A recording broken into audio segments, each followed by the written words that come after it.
Hi everyone, welcome to my channel. ఈరోజు లంచ్లోకి వచ్చేసి పప్పు చారు అయితే చేస్తున్నాను. ఫస్ట్ పప్పును నేనైతే 200 గ్రాముల కందిపప్పు తీసుకుని క్లీన్గా వాష్ చేసుకుని దాంట్లో సరిపడా నీళ్లు పోసుకుని పక్కన పెట్టుకున్నాను. తర్వాత 4 టమోటాలు అయితే ఎర్రగా పండినవి కట్ చేసి వేసుకున్నాను.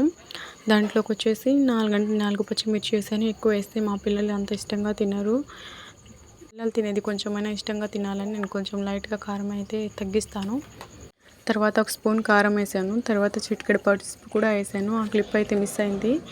తర్వాత దాంట్లో మెయిన్గా వచ్చేసి ఉల్లిపాయ వేసి ఇంకా టేస్ట్ పెరుగుతుందంట, అందుకు ఒక ఉల్లిపాయ అయితే కట్ చేసి వేసాను. తర్వాత మూడు వెల్లుల్లి రెమ్మలు కూడా వేసాను, ఎందుకంటే స్మెల్ బాగుంటుందంట, టేస్ట్ కూడా ఉంటుందంట. అంతే, కొంచెం ఆయిల్ వేసి కుక్కర్ మూత పెట్టేసి 5 విజిల్స్ ఇస్తే చాలు.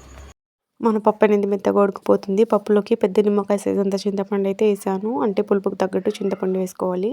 మన పప్పు అయితే ఉడికిపోయింది. ఇక్కడ చూడండి, ఈ విధంగా ఉడికిపోయింది. పప్పుని ఇంకా మనం పప్పు గుత్తితో మెత్తగా రుబ్బుకుంటే సరిపోతుంది. కొందరైతే బరకగా రుబ్బుకుంటారు కదా, నేనైతే మెత్తగానే రుబ్బుకుంటాను. మా పిల్లలకి టమాటా అలాంటివి కనపడ్డా కూడా వాళ్ళు అసలు తిన్నారు, ఏరేరి పడేస్తూ ఉంటారు. అందుకని నేను మెత్తగా అయితే రుబ్బుకుంటాను.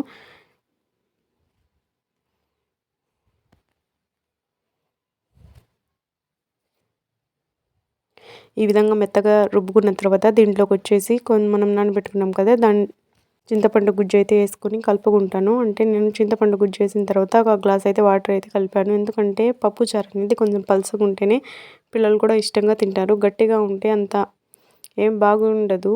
నేను కొంచెం అటు పలుచగా కాకుండా ఇటు గట్టిగా కాకుండా మీడియంగా అయితే చేస్తాను, అప్పుడే బాగుంటుంది. లాస్ట్లో 2 స్పూన్ల సాల్ట్ అయితే కలుపుకున్నాను. అంతే, మన పప్పు చారుకి ఇంకా తిరగమాత పెట్టుకుంటే సరిపోతుంది. చూడండి, ఈ విధంగా కలుపుకొని పక్కన పెట్టుకోవాలి.